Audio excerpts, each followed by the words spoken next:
guys, in today's video we are going to be talking about a couple different scenarios. For example, this guest has downward lashes, and this means that when she closes her eyes, her natural lashes are going to be touching the gel pad. Number 2, this guest also has deep set eyes, which means that her brow bone comes out further more than her actual eyeball. And number 3, this guest also has hooded eyes, and it's more because of aging, but these are 3 different scenarios that we are basically going to be talking about today and kind of finding solutions for these particular things.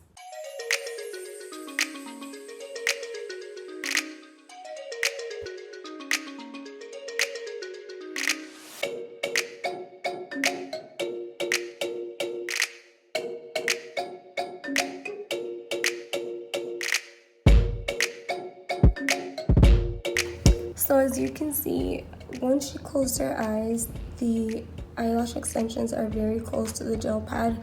Now, at this moment, it may not be so dramatic, but once we start applying the extensions, they are going to stick to the gel pad. So this is why they become a little bit more difficult to kind of do.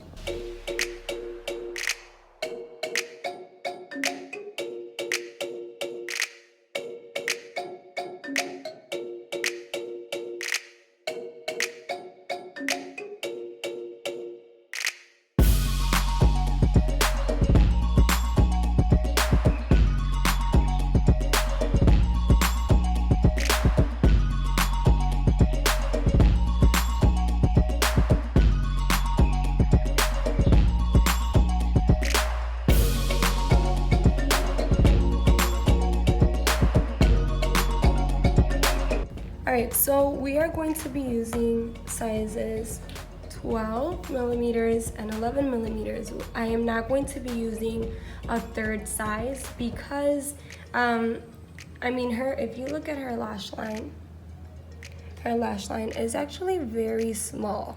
So it's not necessary to use 3 sizes. Not only that, but right now she wants something more natural and more subtle. In this center part, we are going to be using 12s, and just in the outer corners and inner corners, we are going to be using size 11. And these are going to be the 2Ds, 0.10, and C curl.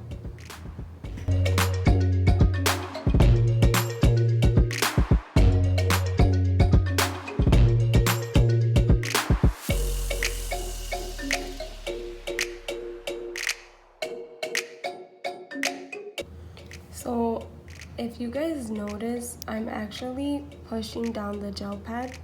That way, once I apply the extension, it's not touching on the gel pad.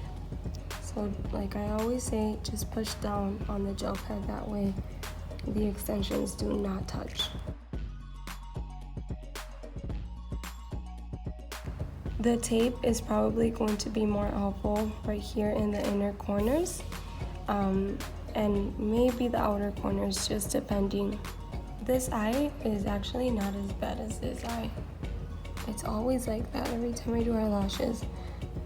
Her lashes on this side are closer to the gel pad.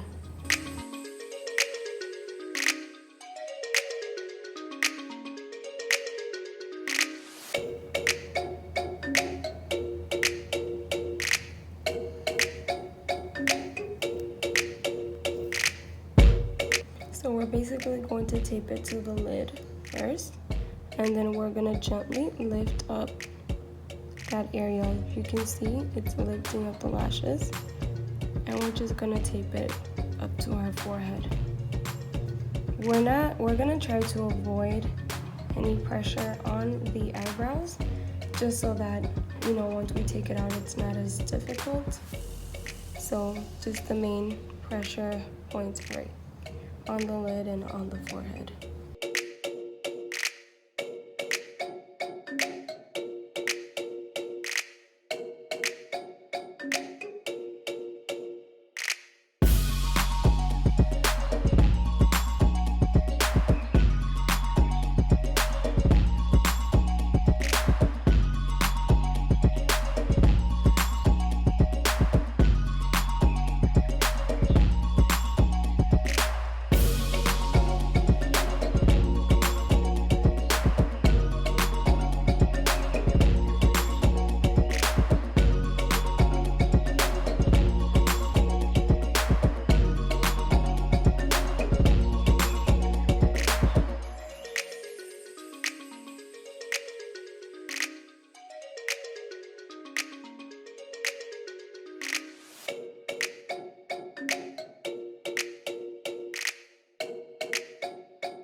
forget to subscribe and hit that bell button so that you guys are notified whenever we post another video.